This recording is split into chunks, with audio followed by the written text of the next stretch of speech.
Hello guys, আমি নিয়ে এসেছি ইংল্যান্ড বনাম ভারতের হাইলাইটের আপডেট। ভারতীয় ব্যাটসম্যানদের ব্যাট থেকে ইংল্যান্ডের বোলারদের জবাব। টেস্ট ক্রিকেটে এমন দিন বারবার আসে না। দিন এক আর ভারত করে দিল 359 রান মাত্র 3 উইকেটে।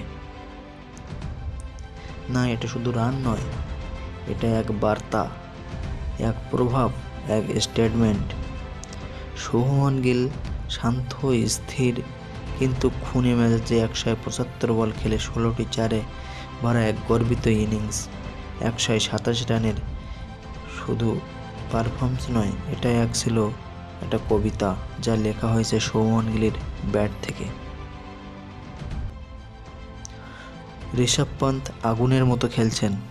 তার 65 রান এসেছে 102 বলে, 6টি চার, 2টি ছক্কা, যেন প্রতিটি শটে ছিল বিশ্বাস আর বিস্ফোরণ।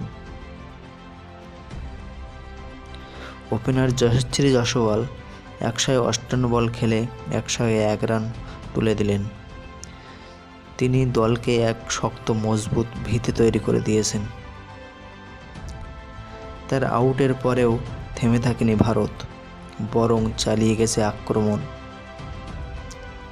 গিল পন্থ জুটির 138 রানের পার্টনারশিপ যেন ইংল্যান্ডের প্ল্যান পুরো ছিন্নভিন্ন করে দিয়েছে। শেষ বিকেলে যখন সূর্য ডুবে তখন স্কোরবোর্ডে ঝলমল করছে 359 রান মাত্র 3 উইকেটের বিনিময়ে। ইংল্যান্ড হতবাক, ভারত আত্মবিশ্বাসে পূর্ণ। আগামীকাল দ্বিতীয় দিনে কী হবে? বাকি থাকা 7 উইকেট নিয়ে ভারত আরও বড়